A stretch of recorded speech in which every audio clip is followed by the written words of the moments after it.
Hello student. बहुत सारे बच्चों के मैसेज आ रहे थे कि सर आप करंट अफेयर्स की एक वीडियो बना दीजिए। तो करंट अफेयर्स जो अभी अंतर्राष्ट्रीय और राष्ट्रीय घटनाएं घटी पिछले कुछ 5-6 महीनों में, उनसे जुड़े हुए महत्वपूर्ण जो आपके क्वेश्चन हैं, हमने देखा था कि जो हम करा रहे थे उसमें से बहुत सारे क्वेश्चन जो आपका पर्यावरण पर्यवेक्षक का पेपर हुआ था उसमें करंट अफेयर्स हमारे जो कराए गए थे उनसे लगभग लगभग सारे वहीं से थे। तो उसी को ध्यान में रखते हुए करंट अफेयर्स के जो आपके क्वेश्चन है वो हमने तैयार करे हैं। तो इसमें आपका ये राष्ट्रीय और अंतर्राष्ट्रीय करंट अफेयर्स के महत्वपूर्ण क्वेश्चन है।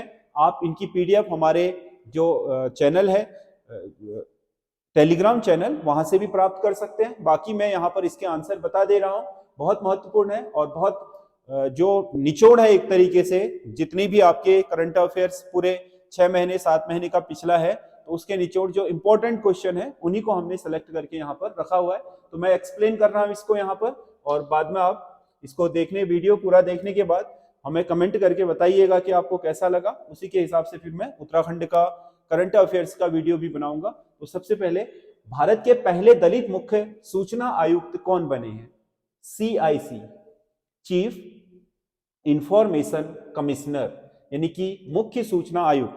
मुख्य सूचना आयुक्त का मतलब होता है भारत में जो आपका केंद्रीय सूचना आयोग, सूचना का अधिकार अधिनियम 2005 के अनुसार एक केंद्रीय सूचना आयोग की स्थापना की गई जो आपका पूरे देश भर में ऐसी शिकायतों का निवारण करेगा जिनमें व्यक्ति द्वारा मांगी गई सूचनाओं का निस्तारण या फिर व्यक्ति द्वारा मांगी गई सूचनाएं संतुष्ट करने वाली ना हो तो उनके विरुद्ध इस आयोग में अपील की जा सकती है। वैसे तो राज्यों में भी है, लेकिन राज्य में भी आपको संतुष्टि नहीं मिलती है तो आप केंद्रीय जो आपका सूचना आयोग है उसमें जा सकते हैं।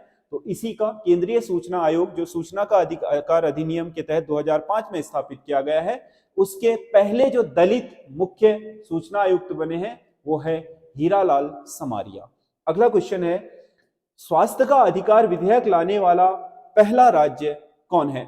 कौन सा है? स्वास्थ्य का अधिकार, जिस तरीके से आपके पास शिक्षा का अधिकार है, सूचना का अधिकार है, उसी की तर्ज पर आपका स्वास्थ्य का भी अधिकार है, क्योंकि सुप्रीम कोर्ट के आदेश के अनुसार स्वास्थ्य भी जीवन जीने के अधिकार का एक महत्वपूर्ण अंग है और हर व्यक्ति को यह अधिकार होना चाहिए। और इसी पहल को आगे बढ़ाते हुए राजस्थान की सरकार ने आपका स्वास्थ्य का अधिकार विधेयक आपके अपने राज्य में, आपके पहला राज्य है जो इस बिल को लाया है और वहां पर समिति स्तर पर इस पर चर्चा चल रही है। जो आपका स्वास्थ्य का अधिकार विधेयक है, इसके तहत राजस्थान के हर व्यक्ति को जो राजस्थान का है उसे अपने प्रदेश में मुफ्त निशुल्क चिकित्सा प्राप्त करने का अधिकार मिल जाएगा। वो चाहे सरकारी उसमें कराए चाहे प्राइवेट में कराए, उसके तहत राज्य सरकार उसका वहन करेगी, लेकिन हर व्यक्ति को स्वास्थ्य सुविधा देना राज्य का क्या होगा? आपका कर्तव्य होगा।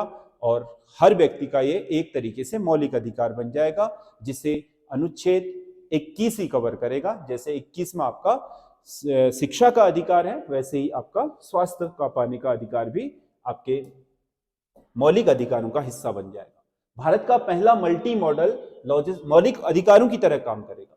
भारत का पहला मल्टी मॉडल लॉजिस्टिक पार्क कहाँ विकसित किया जा रहा है? मल्टी मॉडल लॉजिस्टिक मतलब, लॉजिस्टिक का मतलब क्या होता है? आयात निर्यात या आवागमन, एक स्थान से दूसरे स्थान पर लेना। मल्टी मॉडल का मतलब विभिन्न तरह के, जहां से ट्रेनों का जंक्शन हो, जहां पर सड़कों का जंक्शन हो, या फिर पानी का यातायात हो, इस तरीके से हर तरह की जो आपकी सुविधाएं हैं उस स्थान पर उपलब्ध कराए जाएं। और जो आपके ये लॉजिस्टिक होंगे इनमें बड़े बड़े कोल्ड स्टोरेज जैसी सुविधा होगी, ताकि उन जगहों पर विभिन्न तरह की चीजें आपके इकट्ठा की जा सके और जरूरत के वक्त वहीं से सप्लाई लोगों तक पहुंचाई जा सके। क्योंकि वैश्वीकरण के दौर में आपने देखा होगा कि बहुत सारी चीजें केरला में नहीं होती तो वो उत्तराखंड से जा रही हैं, उत्तराखंड में बहुत सारी चीजें केरला से आ रही हैं या जम्मू कश्मीर से आ रही हैं। तो इसका मतलब यह है कि जम्मू कश्मीर से मान लो किसी समय सप्लाई नहीं होती, एक लॉजिस्टिक पार्क अगर उत्तराखंड में ही बना दिया जाए तो जैसे जम्मू कश्मीर की कोई चीज है तो उसे यहाँ पर क्या किया जाए? प्रिजर्व किया जाए, और जब यहाँ उसकी डिमांड होती है तो यहीं से उसकी सप्लाई दे दी जाए। तो इस तरीके से लॉजिस्टिक पार्क एक तरीके के आपके आयात निर्यात और ट्रांसपोर्टेशन के लिए एक हब होता है, जहां से ट्रांसपोर्ट की जाने वाली वस्तुओं को स्टोर किया जा सके, एक स्थान से दूसरे स्थान को भेजा जा सके। इसे बोलते हैं मल्टी मॉडल लॉजिस्टिक पार्क। और भारत का पहला मल्टी मॉडल लॉजिस्टिक पार्क बन रहा है असम के जोगीघोगा में, असम के जोगीघोगा में। ठीक है, ये इसका सही आंसर है। अगला क्वेश्चन है, अंतरराष्ट्रीय क्रिकेट में टाइम आउट नियम से आउट होने वाले पहले खिलाड़ी कौन बने हैं? अंतरराष्ट्रीय क्रिकेट में टाइम आउट भी आपका क्रिकेट का एक ऐसा नियम है जिसमें यदि आपके विरोधी पक्ष अपील करे या अंपायर खुद से संज्ञान ले तो वो आपके खिलाड़ी को आउट दे सकता है। इस नियम के अनुसार अगर कोई बैट्समैन, क्रिकेट खेलने वाली बैटिंग टीम का कोई बैट्समैन अगर आउट होता है तो दूसरे बैट्समैन को उसकी जगह 3 मिनट के अंदर लेनी होती है।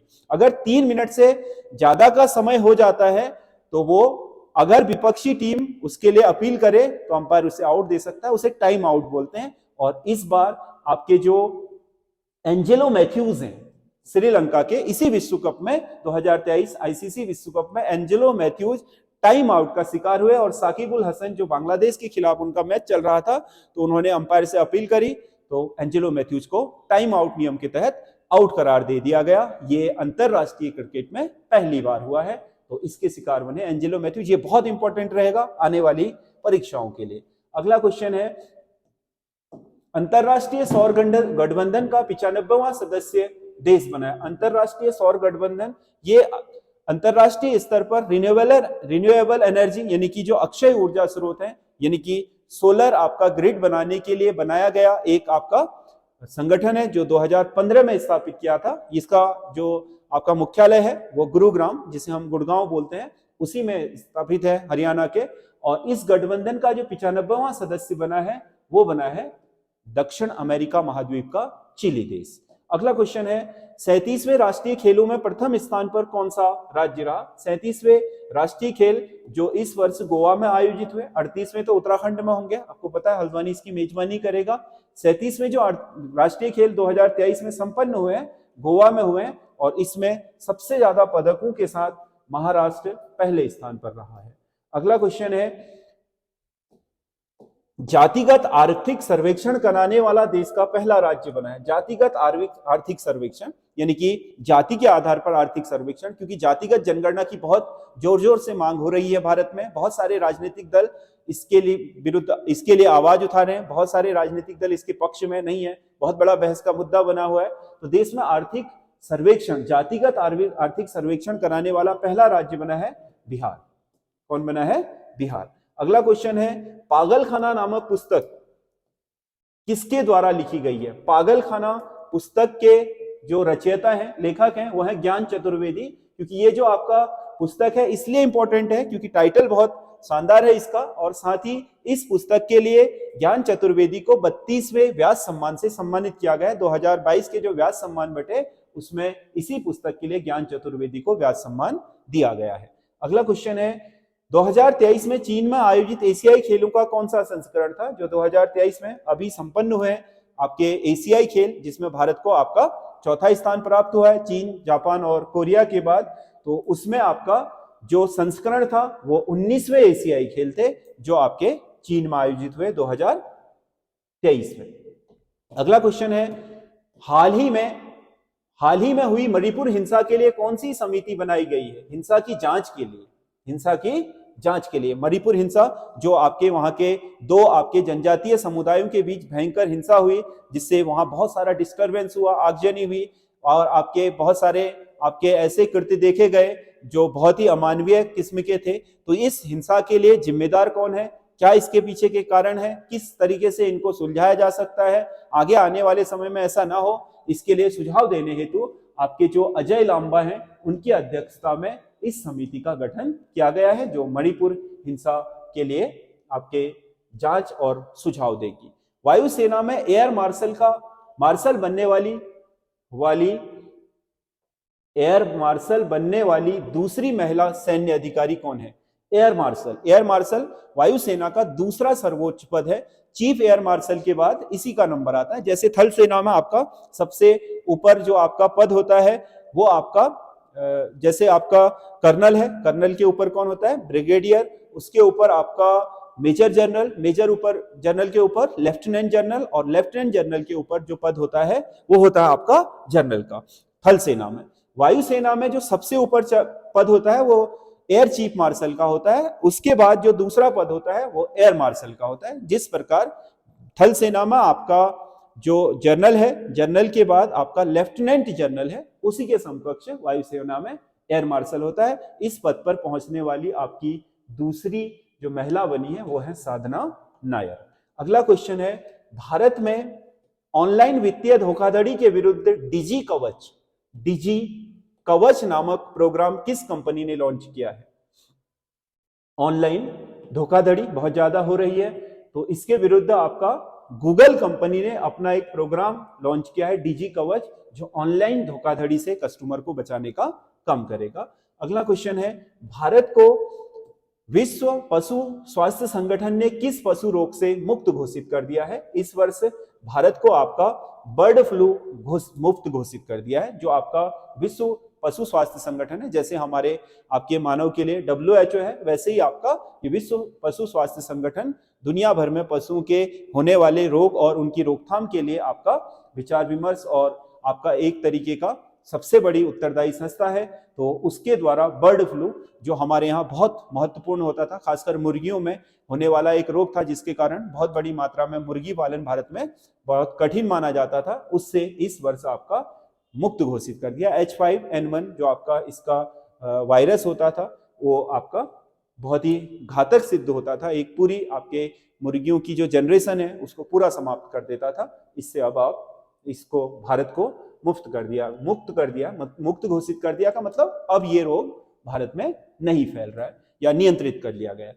श्रम बल सर्वेक्षण रिपोर्ट के अनुसार भारत में महिला श्रम बल भागीदारी कुल कितना प्रतिशत है? श्रम बल सर्वेक्षण मतलब हमारे देश में कितना आपका श्रम बल कार्यरत है और उसमें से कितना % महिलाएं। हमारे देश की कुल श्रम शक्ति मतलब हमारे देश में वर्किंग उस ग्रुप को लिया जाता है जिसमें आपके ये मान के चल लो कि 18 साल से 60 साल तक के बीच के जो लोग आते हैं, उनमें जो आपके कार्यशील जनसंख्या है जो कार्य कर रही है, उसमें से श्रम करने वाली जो डायरेक्ट आपका किसी श्रम में नियोजित है, उसमें से आपका 37% श्रम बल महिलाओं का है, बाकी 63% श्रम बल है पुरुषों का। अगला क्वेश्चन है, G20 सम्मेलन स्थल भारत मंडपम के बाहर कौन सी प्रतिमा स्थापित की गई? जो G20 की अध्यक्षता भारत ने की और उसका जो आपका सम्मेलन हुआ दिल्ली में, उसके लिए जो आपका उसका आयोजन स्थल बनाया गया था, उसे नाम दिया गया था क्या? भारत मंडपम। ये इस तरीके से भी क्वेश्चन पूछा जा सकता है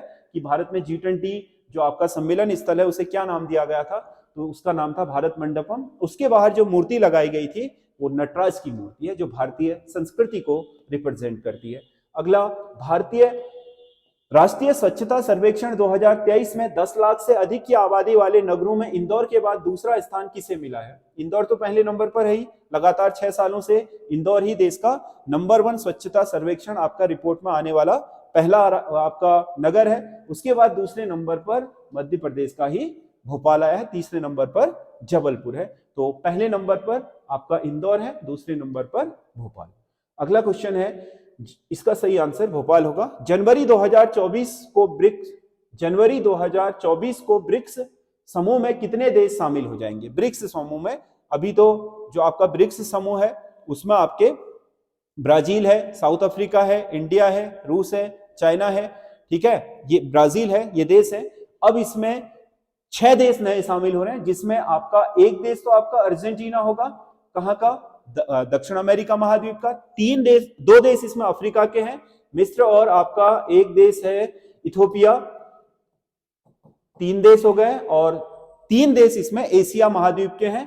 एक तो आपका UAE है, संयुक्त अरब अमीरात, एक सऊदी अरब है, और एक देश है आपका ईरान।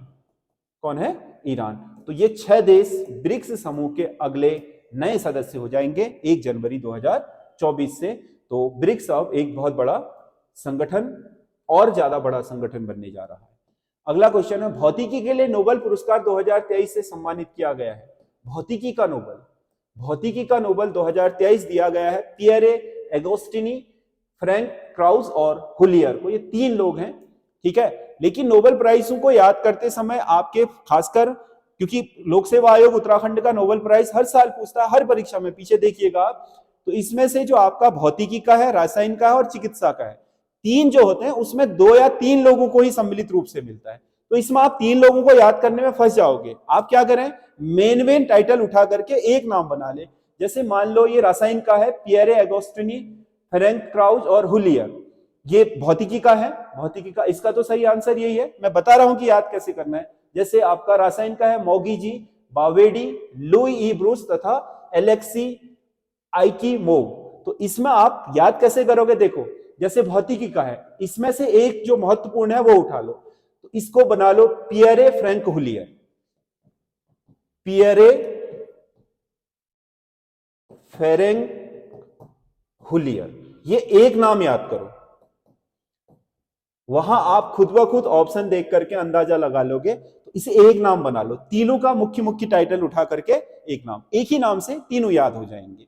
जैसे ये है मॉगी जी, बावेडी, लुई ब्रूस और एलेक्सी। तो इसको बना लो मॉगी ब्रुक्स एलेक्सी। क्या बना लो, मॉगी ब्रूस एलेक्सी। एक नाम बना लिया, बहुत ही शॉर्ट हो जाएगा।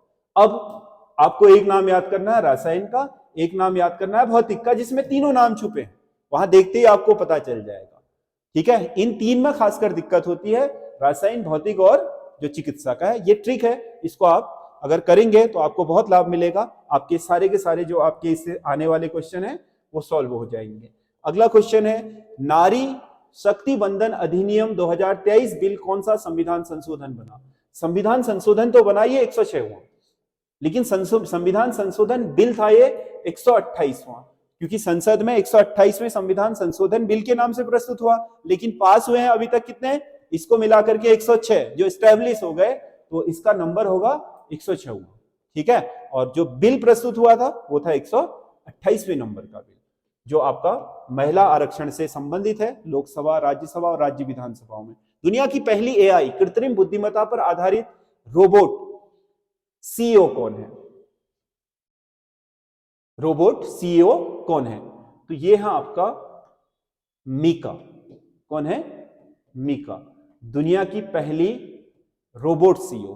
किसी बहुराष्ट्रीय कंपनी ने इसे अपना सीईओ, चीफ एग्जीक्यूटिव ऑफिसर नियुक्त किया है मीका को। ये पहली आपका कृत्रिम बुद्धिमत्ता यानी कि आर्टिफिशियल इंटेलिजेंस पर आधारित रोबोट है जिसे किसी कंपनी ने अपना सीईओ नियुक्त किया है। अगला क्वेश्चन है, 2023 में किस देश ने अपने सर्वोच्च सम्मान grand cross of the legion of honour से प्रधानमंत्री नरेंद्र मोदी को सम्मानित किया है? तो ये आपका सर्वोच्च सम्मान है फ्रांस का, जो देश के प्रधानमंत्री नरेंद्र मोदी को दिया गया है। अगला क्वेश्चन है, 2023 में कितने लोगों को पद्म पुरस्कारों से सम्मानित किया गया? 2023 में कितने लोगों को पद्म पुरस्कारों से सम्मानित किया गया? तो 2023 में 106 लोग पद्म पुरस्कारों से सम्मानित हुए, जिसमें 91 आपका पद्मश्री थे, जिसमें से 9 आपका पद्म भूषण थे और 6 लोग थे आपका विभूषण, पद्म विभूषण। तो ये हो गए 106 लोग टोटल, जिसमें से पद्मश्री 91 को मिला, पद्म भूषण 9 को मिला और पद्म विभूषण मिला 6 को। अगला क्वेश्चन है, 2023 में पहले आर्टिफिशियल इंटेलिजेंस सुरक्षा सम्मेलन की मेजबानी किस देश ने की? आर्टिफिशियल इंटेलिजेंस जितना आपका आगे तेजी से बढ़ रहा, एक आपका सूचना प्रौद्योगिकी की क्रांति के रूप में बढ़ रहा है, उतने ही ज्यादा इसके खतरे भी हैं, क्योंकि आने वाले समय में इसके द्वारा बहुत सारे नुकसान भी पहुंचाए जा सकते हैं। जैसे आपने देखा होगा कि आजकल आर्टिफिशियल इंटेलिजेंस के द्वारा किसी की भी आवाज बनाई जा सकती है। मान लो मेरी आवाज बना ली और मेरी आवाज में आर्टिफिशियल इंटेलिजेंस के द्वारा एक वॉइस क्रिएट करके मेरे पिताजी को फोन किया कि मैं फलानी जगह पर फंस गया हूं और मुझे इतना गूगल पे कर दो, तो उस नंबर पर, मेरा नंबर स्विच ऑफ है, इस नंबर पर कर दो गूगल पे। तो इस तरीके से वो पैसे ठगी हो सकती है, कुछ भी। तो कई सारे आपके इसके खतरे भी हैं आने वाले समय में। ये मानवीय समाज को आगे भी ले जाएगी, लेकिन प्रौद्योगिकी दुधारी तलवार की तरह होती है।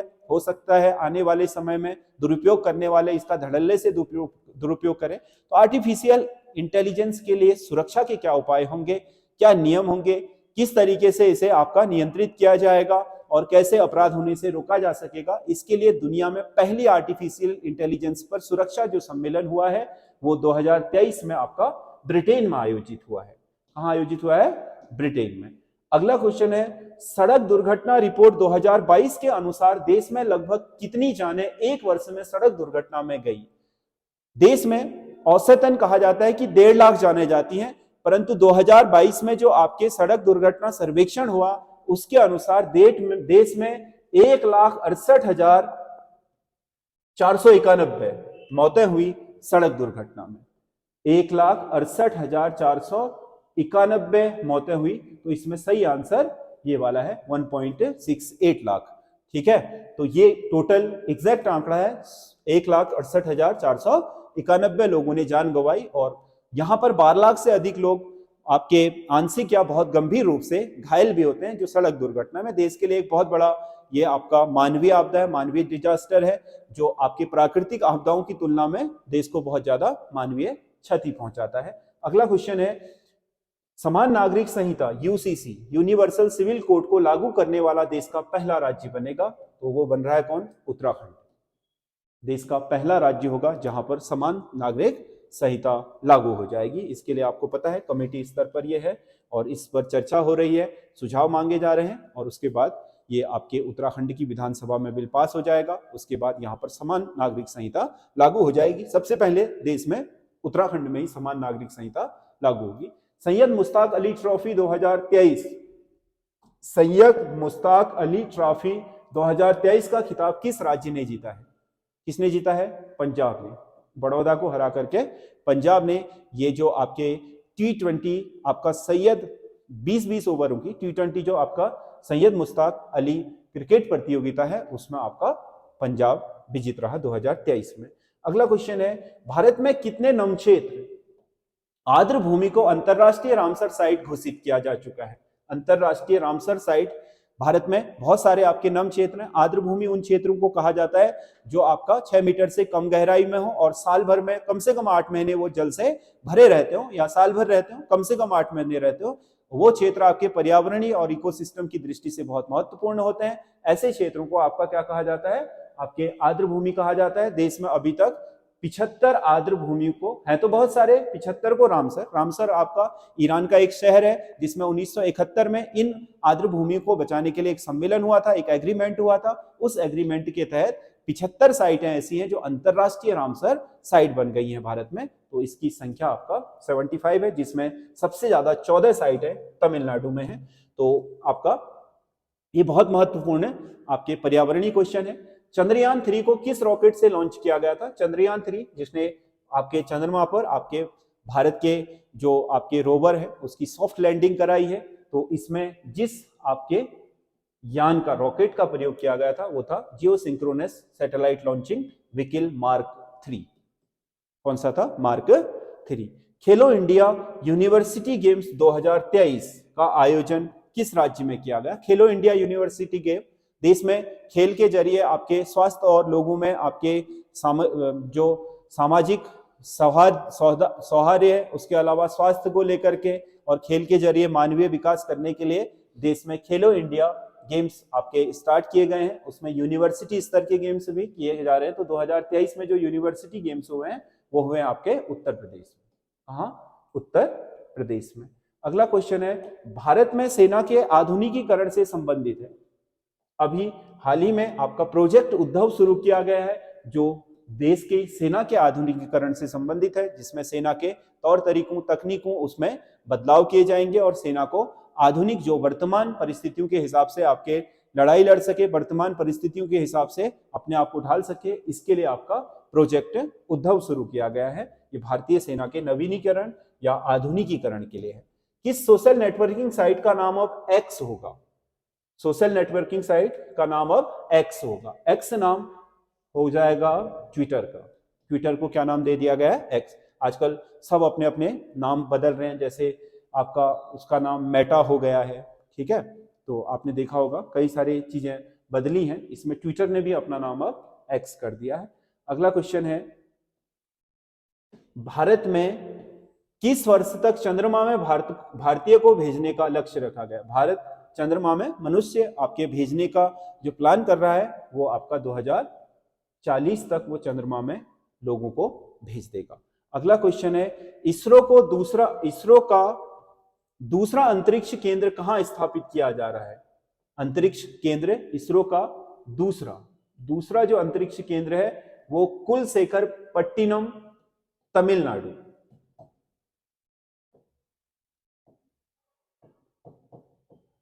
कुलशेखरपट्टिनम तमिलनाडु में स्थापित किया जा रहा है दूसरा अंतरिक्ष केंद्र।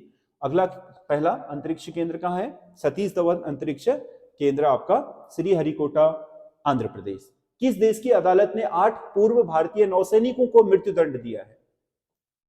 भारत के 8 जो पूर्व सैनिक हैं जिन पर मुकदमा चल रहा था लगातार कतर देश में, तो उन्हें भारत का आपका अनधिकृत गतिविधियां करने के लिए वहां भेजा गया। आपका एक तरीके से कतर के देश के कानूनों के विरुद्ध आपके, जैसे हमारे देश में आतंकवादी गतिविधि होती है या फिर कोई गुप्तचर गतिविधि होती है, उसी के तहत वहां पर उनमें मुकदमा चल रहा है और उन्हें आपके वहां की सर्वोच्च न्यायालय ने क्या कर दिया है? आपके मृत्युदंड दे दिया है। कतर के 8 आपके नौसैनिक यानी कि नेवी के जवान थे ये कभी पूर्व में। सर्वोच्च न्यायालय ने किस अधिनियम के तहत समलैंगिक विवाह को कानूनी मान्यता देने से इनकार कर दिया है? समलैंगिक मतलब पुरुष का पुरुष से, महिला का महिला से विवाह, समलैंगिक विवाह जो है उसे आपका मान्यता देने से इनकार किया है। अभी अभी हाल ही में सुप्रीम कोर्ट ने विशेष विवाह अधिनियम, स्पेशल मैरिज एक्ट 1954 के तहत, स्पेशल मैरिज एक्ट 1954 के तहत, स्पेशल मैरिज एक्ट क्यों लाया गया था?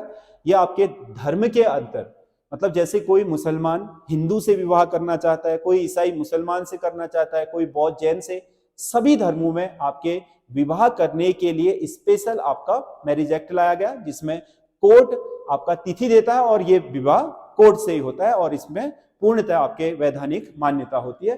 तो इसके तहत बहस ये छिड़ी थी कि हमारे देश में ये भी एक विशेष विवाह होगा। विशेष मतलब जो किसी अलग परिस्थिति में किया जाता है, जैसे हमारे देश में विवाह नहीं चलते थे, अंतर जो धार्मिक सांप्रदायिक विवाह है वो नहीं चलते थे, तो उसे विशेष विवाह में मान्यता मिल गई। वैसे ही सोचा जा रहा था कि समलैंगिक विवाह को भी मान्यता दे दी जाएगी, लेकिन सुप्रीम कोर्ट ने इससे साफ इनकार कर दिया, यानी कि हमारे देश में समलैंगिक विवाह क्या है? गैर कानूनी है, कोई नहीं कर सकता है इस विवाह को, क्योंकि ये बहस बहुत बड़े पैमाने पर छिड़ी है। बहुत सारे लोग इसके पक्ष में भी हैं और बहुत सारे लोग करना भी चाहते हैं, तो उन लोगों को के लिए ये आपका बहुत बड़ी खबर हो सकती है कि आने वाले समय में उनके लिए भारत में समलैंगिक विवाह के रास्ते खुलते हुए फिलहाल नहीं दिखाई दे रहे हैं। अगला क्वेश्चन है, भारत का पहला वेटलैंड शहर, वही वेटलैंड मतलब आर्द्र भूमि, वेटलैंड शहर कौन बना है? उदयपुर। उदयपुर क्या है? झीलों का शहर है राजस्थान का, उसी को देश का पहला वेटलैंड सिटी बनाया जा रहा है। अगला क्वेश्चन है, चौथे पैरा एशियाई खेलों में भारत को कौन सा स्थान मिला? आजकल क्या है, ओलंपिक के साथ पैरा ओलंपिक, मतलब जो विकलांग लोगों के लिए, दिव्यांग जिन्हें कहा जा रहा है, उनके लिए साथ ही साथ ये प्रतियोगिता उसी स्तर पर, जैसे ओलंपिक के साथ पैरा ओलंपिक, एशियन गेम्स के साथ पैरा ओलंपिक गेम्स, यानी कि विकलांगों के जो आपका एशियाई गेम्स हैं वो भी आयोजित, तो ये चौथे संस्करण था। एशियाई गेमों का तो 19वां संस्करण था और जो आपका पैरा ओलंपिक का है, पैरा एशियाई गेम्स का है, ये चौथा संस्करण था और इसमें भारत को मिला है 5वां स्थान। कौन सा स्थान मिला? 5वां। उसके जस्ट बाद होते हैं आयोजित ये। बैलोन डी ऑर्डर 2023 अवार्ड किस खिलाड़ी को दिया? बैलोन डी ऑर्डर एक तरीके से फुटबॉल के लिए व्यक्तिगत तौर पर दिया जाने वाला सर्वश्रेष्ठ खिलाड़ी का अवार्ड है, जो सबसे प्रतिष्ठित है। हर फुटबॉल खिलाड़ी का सपना होता है कि उसे बैलोन डी ऑर्डर मिले, तो ये आपका जो बैलोन डी ऑर्डर मिला है 2023 का, वो अर्जेंटीना के स्टार खिलाड़ी लियोनेल मेसी को दिया गया है। अगला क्वेश्चन है, भारत की पहली सेमी हाई स्पीड क्षेत्रीय रेलवे सेवा को नाम दिया गया, सेवा का नाम है क्षेत्रीय हाई स्पीड रेलवे सेवा। लंबी दूरी की नहीं होगी, क्षेत्रीय हाई स्पीड है। हाई स्पीड मतलब सेमी हाई स्पीड, बहुत तेज नहीं बहुत धीमी भी नहीं, मतलब सेमी हाई स्पीड, तो इस इतनी ज्यादा नहीं होगी, 180-160 किलोमीटर प्रति घंटा तक, तो इसे नाम दिया गया है क्या? रैपिडेक्स। क्या दिया गया है? रैपिडेक्स। अगला क्वेश्चन है, हाल ही में मिजोरम के किस टाइगर रिजर्व को टाइगर रिजर्व में टाड नामक नई प्रजाति खोजी गई है? तो मिजोरम का टाइगर रिजर्व है डंपा। कौन सा है? डंपा। इसमें टाड, मेढक की एक प्रजाति है ये। तो नई प्रजाति को हाल ही में यहाँ पर डिस्कवर किया गया है। ये नई प्रजाति पहली बार देखने में आई है इस क्षेत्र में। किसमें? डंपा टाइगर रिजर्व क्षेत्र में। और टाड एक तरीके का क्या है? मेढक है। केंद्रीय निर्वाचन आयोग ने नेशनल आइकन नियुक्त किया है। देश में निर्वाचन के लिए जनजागरूकता बढ़ाने और वोटिंग का परसेंटेज बढ़ाने के लिए आपका ब्रांड एम्बेसडर या नेशनल आइकन कह सकते हो, जो निर्वाचन आयोग का घोषित किया गया है, वो राजकुमार राव, फिल्म स्टार हैं जो राजकुमार राव, उन्हें बनाया गया है। अगला क्वेश्चन है, देश में कार्टोग्राफिक यानी कि मानचित्र कला का म्यूजियम कहां स्थापित किया गया? पहला मानचित्र कला म्यूजियम है जो उत्तराखंड में मसूरी के जॉर्ज एवरेस्ट हाउस में स्थापित किया गया है। ये पहला देश का मानचित्र म्यूजियम होगा। अगला, इजराइल द्वारा आतंकी समूह हमास के विरुद्ध चलाया जा रहा ऑपरेशन है। इजराइल में जो हमास ने हमला किया, तो हमास जो आतंकी संगठन है फिलिस्तीन का या गाजा पट्टी का, उसे खत्म करने के लिए इजराइल ने जो ऑपरेशन चला रखा है उसका नाम है ऑपरेशन आयरन सॉर्ड। क्या है? Operation iron sword. और भारतीयों ने भी ऑपरेशन विजय चला करके वहां से अपने लोगों को निकालने का काम किया है, ऑपरेशन अजय से। अगला क्वेश्चन है, प्रेस ट्रस्ट ऑफ इंडिया का नया चेयरमैन नियुक्त किया गया है। PTI, press trust of India, Bharat में समाचार पत्रों की स्वाधीनता और उनके अधिकारों की रक्षा करने के लिए आपका ये एक संस्था बनाई गई है जिसे हम क्या बोलते हैं? Press trust of India. इसका जो आपका अध्यक्ष होता है वो भारत का रिटायर्ड न्यायाधीश होना चाहिए, सर्वोच्च न्यायालय का रिटायर्ड न्यायाधीश, मुख्य नहीं, रिटायर्ड कोई भी हो।